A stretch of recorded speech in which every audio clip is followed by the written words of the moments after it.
नमस्कार दोस्तों, आरएससी परिवार ऑनलाइन क्लासेस में आप सभी का स्वागत है। देखिए, हमारा डिस्कशन चल रहा था कि जनसंख्या के ऊपर हमने सारे डिस्कस इससे पहले की वीडियो में कर लिए हैं। जिससे सबसे पहले हमने पढ़ा था जनसंख्या क्या है, उसके बाद में हमने पढ़ा जनसंख्या का वितरण और घनत्व, उसके बाद में जनसंख्या वितरण को किस प्रकार से पूरे विश्व में दिखाया गया है, वो 7 टॉपिक हमने डिस्कस किए आपकी बुक में जो दिए गए हैं। उसके बाद में हमने उन 7 टॉपिक्स को मैप के ऊपर जो हमने दिखाया था, और मैप के बाद में हमने डिस्कस किया किसके बारे में कि पूरी की पूरी वीडियो में उस मैप के माध्यम से हमने आपके 5 जनसमूहों को क्लियर किया। और उसके बाद में अब आपका मेन टॉपिक आता है सबसे बड़ा, जो आपका आता है जनसंख्या वृद्धि के अंतर्गत, और इसको आपको सबसे पहले डिस्कस करना है। देखिए, इसकी वीडियो हम इसलिए अलग से डाल रहे हैं क्योंकि ये बोर्ड के अंदर सबसे ज़्यादा प्रभावी होता है, क्योंकि इसके अंदर से कई बार शॉर्ट क्वेश्चन आ जाते हैं, कई बार ये पूरा भी पूछ लिया जाता है। ज़्यादातर संक्रमण सिद्धांत होता है बोर्ड के अंदर, और ये आपको याद भी होना चाहिए, क्योंकि अगर जनसंख्या आप पढ़ रहे हैं और आपको उसकी वर्तमान, भूत और भविष्य और उसके बाद में जो परिणाम होंगे उनके बाद में, यानी कि एक तरह से ये एक प्रकार का एग्जिट पोल है। यहाँ से हम ये बता सकते हैं कि किस प्रकार से जनसंख्या आगे की बढ़ेगी या नहीं बढ़ेगी, क्या किस प्रकार की विस्फोटक स्थिति कुछ समय के बाद में रहने वाली है। ये सब कुछ हम यहाँ पर क्या कर सकते हैं, भविष्यवाणी एक तरह की कर सकते हैं। इसलिए इसका समझ में आना आप सभी को बहुत ज़्यादा जरूरी है। तो सबसे पहले देखते हैं जननांगिकीय संक्रमण सिद्धांत।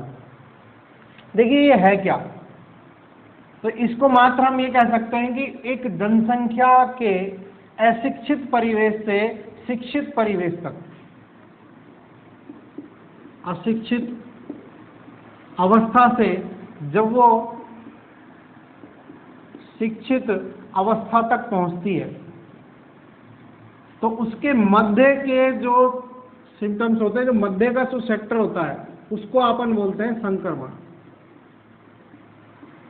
जिसके दौरान होकर वो कहाँ गुजरी है, दूसरी एज में या दूसरे संभावनाओं में वो जाकर पहुंची है। तो ये आपका नॉर्मल चीज है, यहाँ तक की स्थिति में कोई दिक्कत नहीं है। जैसे आपके यहाँ पर देखा होगा, आपने यहाँ पर लिखा है खेती करने वाले किसान, और फिर यहाँ पर आ जाते हैं आपके शिक्षक, डॉक्टर्स, इंजीनियर्स, ठीक है ना। यानी कि सेक्टर वही है, लेकिन उसको और अच्छा और उन्नत तरीके से करना वो लोग क्या कर गए, सीख गए, ठीक है। तो जननांगिकीय संक्रमण सिद्धांत इसी को कहते हैं। अब इसकी 5 अवस्थाएं आपके सामने दी गई हैं। जननांगिकीय संक्रमण सिद्धांत की 5 अवस्थाएं हैं, जिसमें सबसे पहला है आपका, देखिए इसको ढंग से समझिएगा, उच्च जन्म दर और उच्च मृत्यु दर। उच्च जन्म, उच्च मृत्यु दर। आपके जब ये देखिए प्रथम अवस्था है जहां पर शिक्षा नहीं है, अशिक्षा, अशिक्षा का एनवायरमेंट, आपको कुछ नहीं आता, आप पूरी तरह से प्रकृति के ऊपर डिपेंड है। फर्स्ट लेसन में जो अपन ने पढ़ा था नियतिवाद, ठीक है ना, ये वो वाली अवस्था है आपकी। तो यानी कि हम नियति के ऊपर डिपेंड है पूरी तरह से, हमको कुछ नहीं आता, हम कुछ कर नहीं सकते। जो आ रहा है इस धरती पे उसको आने दिया जा रहा है, और जो जा रहा है उसको हम रोक नहीं सकते। यानी कि जितने जन्म हो रहे हैं उतने भी हो ही रहे हैं, और जितने लोग मृत्यु को प्राप्त हो रहे हैं उनके लिए हम कुछ कर नहीं पा रहे। यानी कि आप शून्य पर बने हुए हो, ना तो आप बढ़ रहे हो ना ही आप घट रहे हो। यानी कि यहाँ पर आपकी जो स्थिति है वो कैसी है,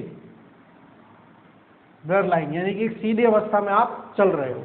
दूसरी, अब यहां से संक्रमण सिद्धांत होता है आपकी दूसरी, तीसरी और चौथी, ये चारों एज आपकी होंगी संक्रमण की।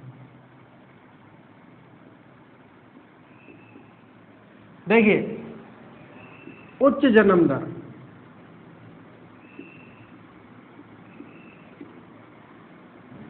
मृत्यु दर उच्च,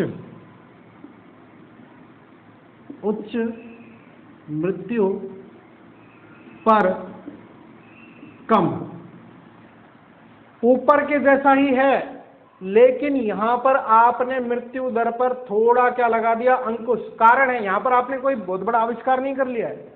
आप ऐसा ना समझिए कि इस एज में आते ही हमने क्या कर लिया था, बहुत बड़े हम बाईपास सर्जरी करने लग गए और ऐसा कुछ नहीं है। यहां पर हमने केवल क्या किया, यहां हम पूरी तरह से आदिम अवस्था में थे, तो हमारा जीवन पूरी तरह से असुविधाओं में और घोर संकट में रहता था।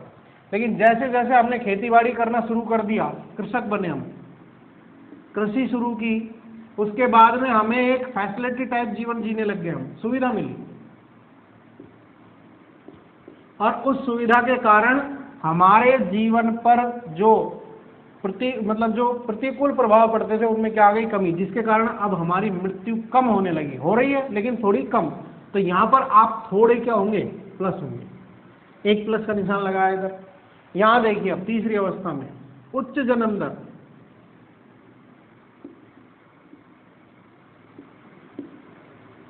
ठीक है, तीसरी अवस्था में उच्च जन्म दर, लेकिन मृत्यु दर क्या हो जाएगी अब आपकी, मृत्यु दर निम्न। यहां आपने थोड़ा बहुत आविष्कार करके अपनी जो स्थिति है उसमें सुधार किया है, और यहां आपने थोड़ा बहुत क्या कर लिया है, पूरी तरह से तो नहीं, लेकिन छोटे मोटे रोग के आपने क्या ढूंढ लिए, निवारण, यानी कि आपने चिकित्सा पद्धति में थोड़ा बहुत क्या कर लिया है, विकास कर लिया है। अब इसके बाद अब यहां देखिए, जन्म दर उच्च ही है, आपने अभी तक आने वालों को नहीं रोका है, लेकिन आप जाने वालों को क्या करने लग गए, रोकने लग गए। मान लीजिए आप किसी कमरे में हैं, वहां से बाहर निकलने का जो गेट है वो इतना छोटा है कि उसमें से एक व्यक्ति 1 मिनट के अंदर निकल सकता है, और आने का गेट इतना बड़ा है कि 50 व्यक्ति 1 मिनट में आ सकते हैं। तो स्थिति क्या होगी, आप लगा सकते हो, है ना। तो ऐसी स्थिति अब यहां पर बन गई है। तो यहां पर प्लस में जनसंख्या हो गई डबल। चौथी स्थिति देखिए, चौथी स्थिति में हमारे सामने आती है जन्म दर मध्य, जन्म दर मध्यम, और मृत्यु दर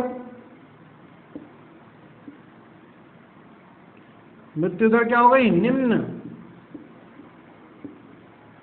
अब देखिए यहां जब हमें पता लगा कि हमारा जो कमरा है, जिसका भी हमने उदाहरण लिया था, उसमें आवश्यकता से अधिक क्या हो गए, लोग आते जा रहे, जाने की तो समस्या हमने रोक दी, लेकिन आने वाले तो हमने क्या कर दिया, वो जो गेट था ना जिसमें से 50 लोग एक साथ आ रहे थे, उसको हमने इतना छोटा कर दिया कि उसमें से 2 या 3 व्यक्ति एक बार में अंदर आ सकें।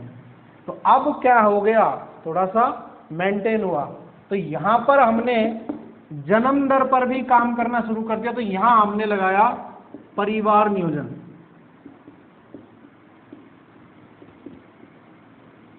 और एक WHO के द्वारा या UNO के द्वारा अपन कह सकते हैं, एक आंकड़े दिए जाते हैं, UNDP और human development HDI index, human development index के मानव विकास सूचकांक।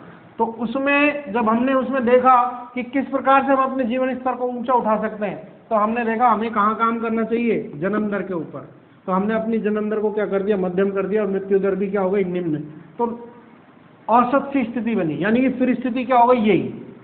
अब हमने अपने आप को एक जगह क्या कर दिया, स्टेब्लिश। लेकिन उसके बाद में क्या होता है कि इसके बाद में स्थिति ये आती है 5वीं। अब देखिए ये फर्स्ट स्थिति आपकी और 5वीं स्थिति आपको बिल्कुल एक जैसी लगेगी, क्योंकि यहां पर क्या होता है, निम्न जन्म और निम्न मृत्यु। अब देखिए जो अपन ने शुरू में लाइन लिखी थी उसको हमने लिखा था अशिक्षा से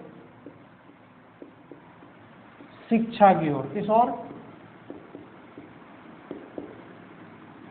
तो इसमें बीच की अवस्था संक्रमण की थी, और फर्स्ट और लास्ट जो शिक्षा है और अशिक्षा है, इनमें जो केवल इतना है कि अशिक्षा नकारात्मक स्थिति और शिक्षा सकारात्मक स्थिति, लेकिन स्थिति बिल्कुल एक जैसी है। देखिए यहां हमें जाने वाले को रोकना नहीं था, आने वाले को हम मना नहीं कर सकते और जाने वाले को हम रोक नहीं सकते थे, इसीलिए हम कहाँ थे, एक निश्चित लाइन पर समान बनी हुई थी रेखा।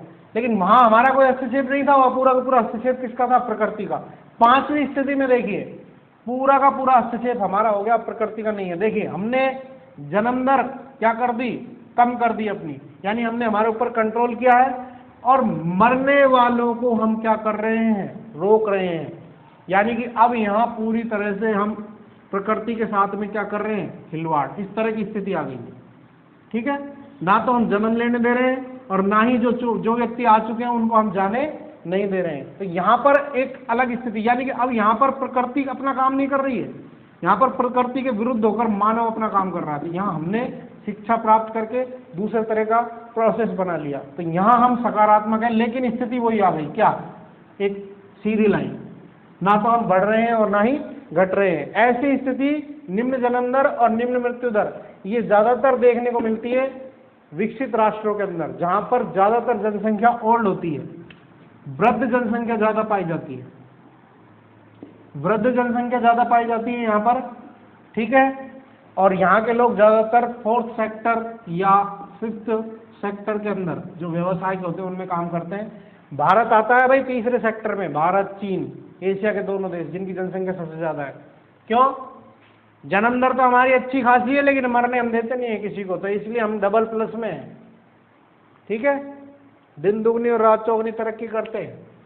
तो भारत यहाँ आएगा आपका, अगर पूछ लिया जाए पेपर में तो ध्यान रखना, जननांगिकीय संक्रमण सिद्धांत की तीसरी अवस्था में क्या आता है, भारत आता है। समझ में आ गया होगा आपको पूरा। प्रथम अवस्था, जन्म भी उच्च मृत्यु भी उच्च, ज्यादा हो रही है दोनों चीजें तो कोई फायदा नहीं है। ठीक है, यहां ऐसा समझिए कि आप किसी ऐसे एक पात्र के अंदर क्या डाल रहे हैं, जल डाल रहे हैं, जिसमें जितनी स्पीड से जल जा रहा है उतनी स्पीड से क्या निकल रहा है, बाहर निकल रहा है। क्या उसका जल स्तर कभी बढ़ सकता है, नहीं बढ़ेगा। उसके बाद में आपने क्या किया, जन्म दर आपकी बढ़ रही, यानी कि आपकी जो पानी निकालने की स्थिति थी उसको फिर आपने कंट्रोल कर दिया। तो इस तरह से ये आपकी कई प्रकार के उदाहरणों से आप इस चीज़ को क्लियर कर सकते हैं, कोई बड़ी बात नहीं है, नॉर्मल है। लेकिन इसको मैंने आपको अलग से इसलिए समझाया क्योंकि आपके बोर्ड में सबसे ज़्यादा मेन स्थिति इसकी होती है। आए ऐसा कोई ज़रूरी नहीं है, लेकिन एक संभावना होती है इसकी कि जब ज़्यादातर इसमें से क्वेश्चन पूछ लिए जाते हैं। ठीक है, आज के लिए इतना ही। ये आपका तीसरा चैप्टर यहाँ पर पूरी तरह से समाप्त होता है। अगर अच्छा लगा हो, आपको वास्तव में ज्ञान की प्राप्ति हुई हो, तो लाइक शेयर और सब्सक्राइब जरूर कीजिएगा। RSC परिवार YouTube चैनल में आपका स्वागत है। धन्यवाद।